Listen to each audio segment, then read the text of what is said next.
Hello everybody. Today I'm going to show you how to replace your side mirror on your BMW.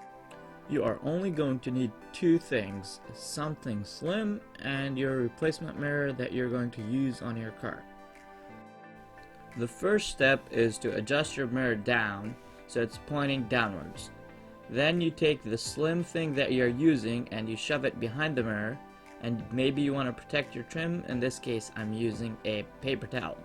But that's not really necessary, and as you guys can see, I can easily pop the side mirror out.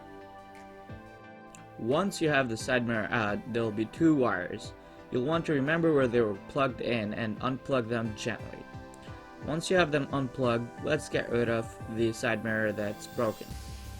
Now we bring in our new replacement mirror and we hook up the old wires that we had removed previously.